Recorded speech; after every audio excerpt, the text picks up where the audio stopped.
Okay, so we got about 900 grams of cooked white rice. So we're gonna divide that into the 5 bentos, and that should be about 180 grams per bento. That's a good amount with considering the amount of chicken we have. All right, here we go. We finally finished the meal prep. We got 3 bowls of the tandoori chicken, 2 of the lemon pepper chicken. Now, on the side here, I made a spinach and onion mixture in a pan. I definitely need to buy another pack of spinach if I'm gonna do this because like the tandoori chicken bowls, I got enough spinach in.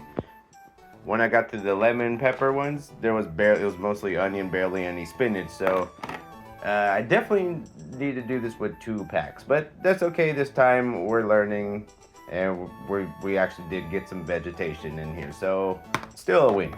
Hell yeah! Got out the house a little later than I wanted to, but I was watching the Giants game, so like that's what I want. I'd rather do that. Anyways, it is really, really hot today. Shout out to that cloud that just went in front of the sun for a little bit. There's a little bit of wind, so it's not too bad. But like my apartment, even with the aircon on, it was cooking in there. Oh, geez. We're gonna stay hydrated. Also, my plan is today, it's more time efficient when I use machines. And a lot of people have this stigma against, oh, you need to do the free weights to build muscle. The machines won't do. That's not true. Just like what I said, you need to work hard. You gotta put in max effort, keep going to failure, and don't cheat the reps. Now, in terms of relative strength, there is a little caveat to it. If you, for example, if you're trying to get your bench press bigger, you're gonna need a bench press. But like you can get your bench press stronger through like other exercises, but that will move very, very slow. Like strength movements are very specific, and like the bench press is a very specific movement that's not really replicated by doing anything else. Things like that. Same goes for the deadlift. Same goes for the squat. You got to do those specific free weight exercises if you want to get better at those specific free weight exercises. Yes, you could Smith machine squat to help aid your regular squat, but you're gonna need a squat. You know what I mean. This is an automated convenience store where there's no staff. Well, they have a staff come and fix shit, but that's about it. I forgot to get a coffee. I forgot to make a coffee earlier, so get one of these right here. And yeah, we'll just get this.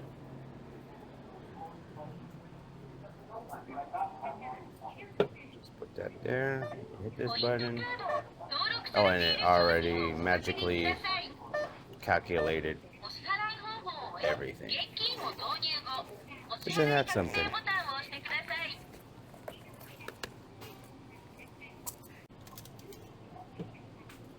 Oh, thank you.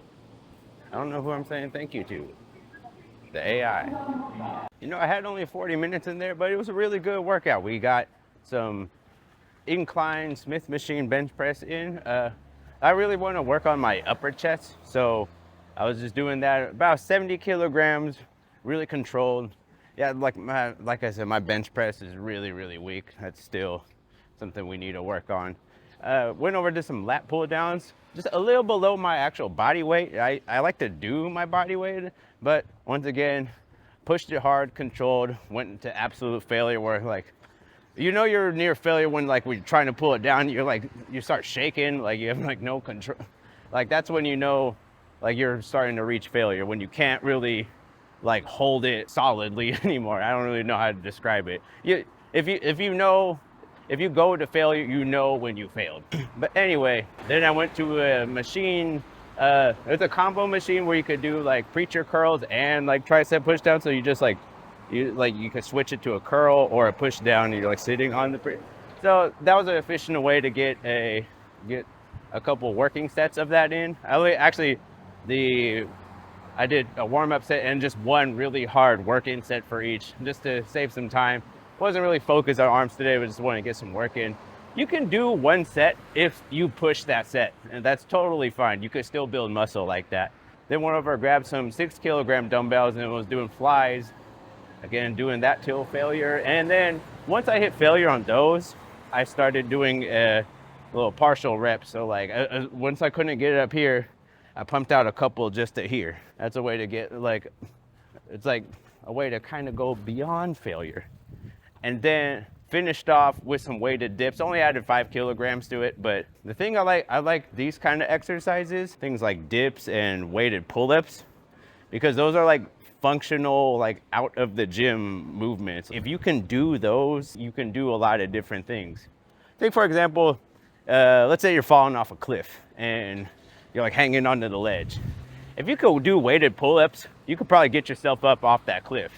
Whereas if you struggle to do one pull-up, you're probably gonna die there. So, like, I don't know, those are just, yeah, it's not the most common situation you might find yourself in. We're not always falling off cliffs every day, but in the event that you are, you'd be happy that you could do some weighted pull-ups and dips.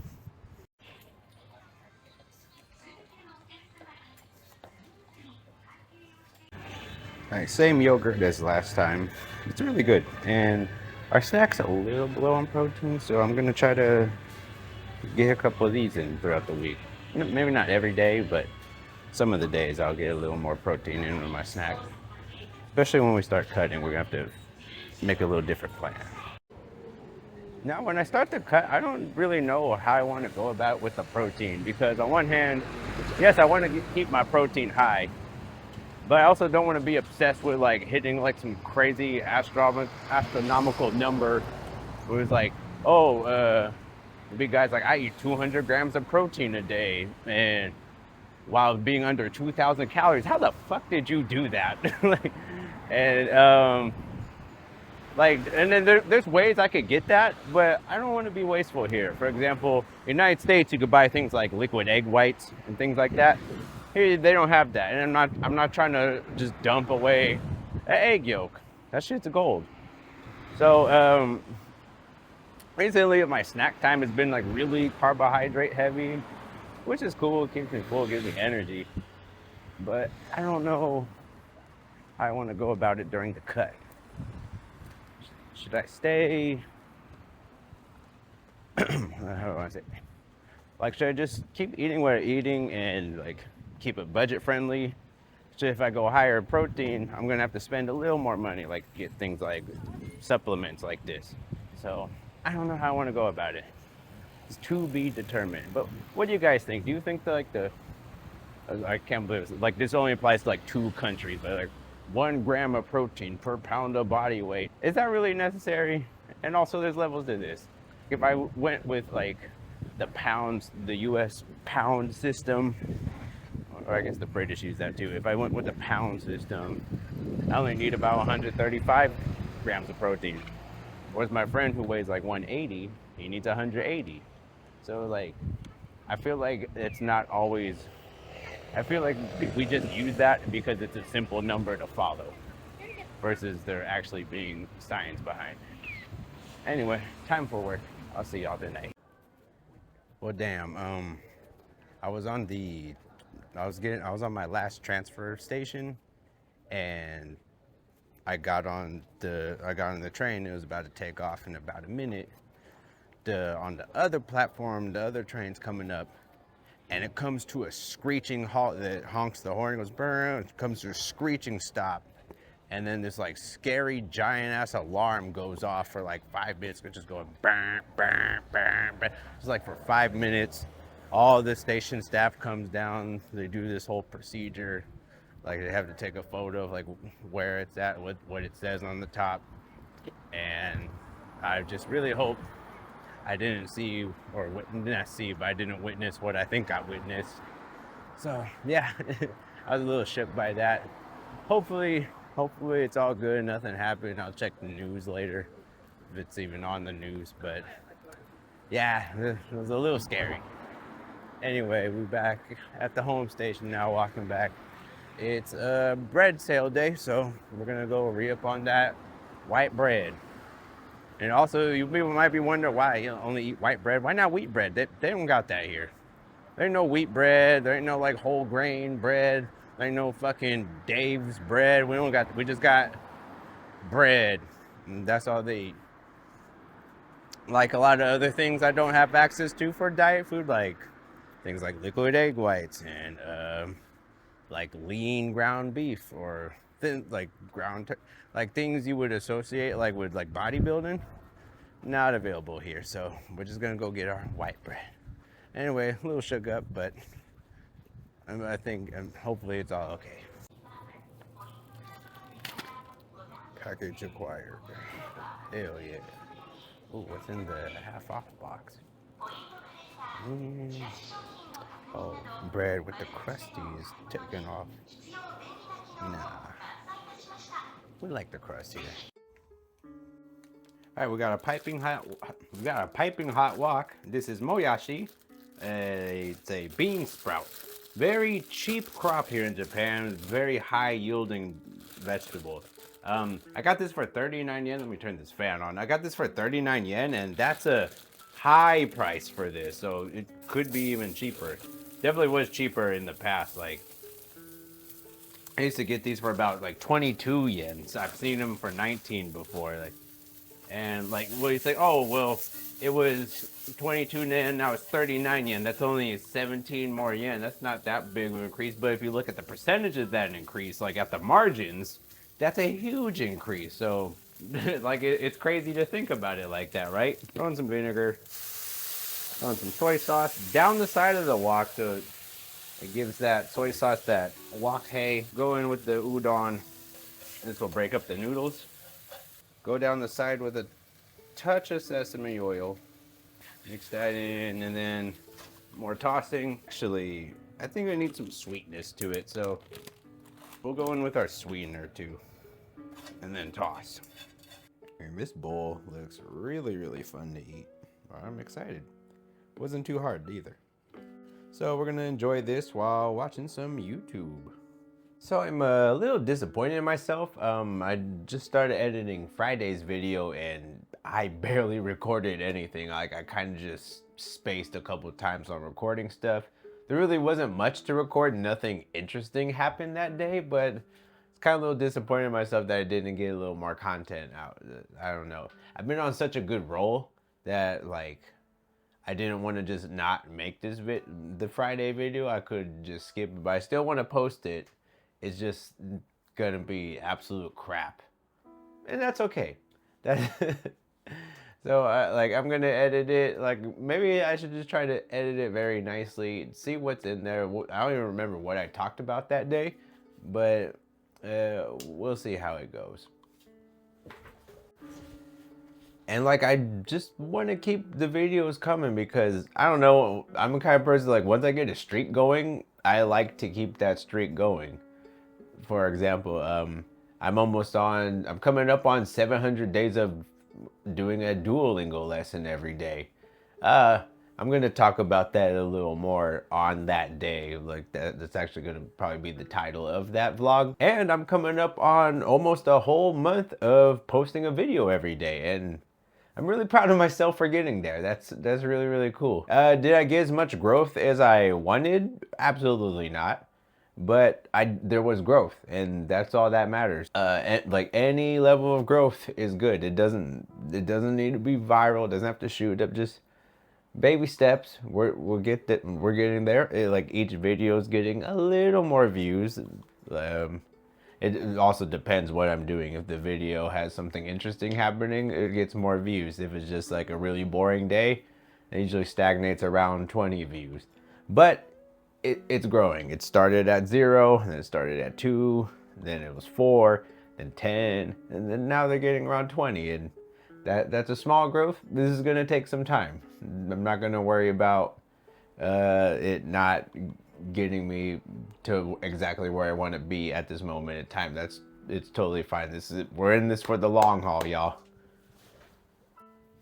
But yeah, I'm totally open to any feedback of like what I should include. A lot of people might suggest I don't do the daily vlog, but I don't know, I'm having fun with it. I want to keep that going.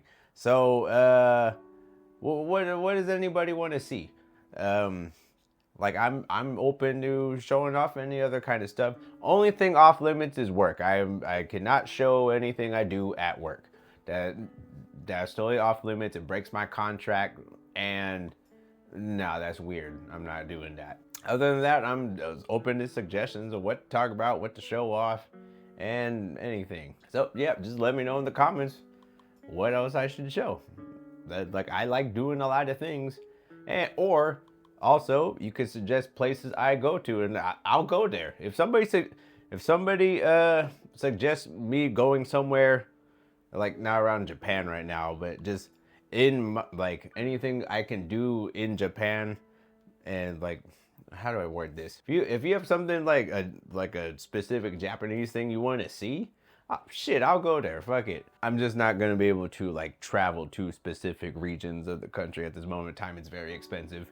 But hey, I'm open to that down the road once I do have some funds to move around a little bit more, which we're on the way to that. Anyway, it is now July 28th. We've definitely bulked up enough, so I'm about 3 more days. We're gonna start this diet, and I'm really excited for it. I'm thinking we're gonna kind of title like each time we're gonna call this like August abs. I know that's corny, but fuck it. Yeah, I'm just gonna see. I'm gonna take pictures and video of like my body on August 1st, and when we get to August 30th, there are only 30 days in August. I think so. When we get to August 30th, we're gonna see how far we came. So we're gonna do a compare August 1st and August 30th. That's only 4 weeks, and 4 weeks in diet terms is not that long, but we're gonna see how much we can do in 1 month without going overboard. I'm not gonna go down to like 1,600 calories. We're not doing that. We're gonna be eating around 2,000 every day, plus eating maintenance on Saturday. So we're not even gonna be in a deficit every day. But we're gonna see how much damage we could do not casually, but like slowly dieting, and like doing a slow diet, see how much we could lose, like how much body fat we could lose in 1 month. That's gonna be the goal. It's gonna be a challenge, and it's gonna be a little experiment for myself. I'm gonna be using myself as a test subject to see how much do we lose while dieting slowly. Yeah, that's what we're kind of looking. Maybe lose is the wrong word. How much progress could we make in 1 month while dieting slowly? That's what I was trying to say. Anyway, you guys, that's gonna do it all for tonight. It was a really, really good day today. Also, like, one thing I could share about work, like, I got to do some painting today and have my students follow along with me painting, and I enjoyed that so much. So I might also at home sometime might do a painting. I usually do a painting every New Year's. Last one I did didn't turn out like I wanted it to. My most proud one is a couple years ago. I painted Osaka Castle. I took a picture of Osaka Castle, and then came home and painted it. And it's not exactly what the picture looked like, but this shit turned out really, really cool. So yeah, maybe when I do have some time, I might do some painting on the channel too. That shit would be fun. Anyway, that's gonna do it all for tonight. Thank you so much for watching, and until next time, bye-bye.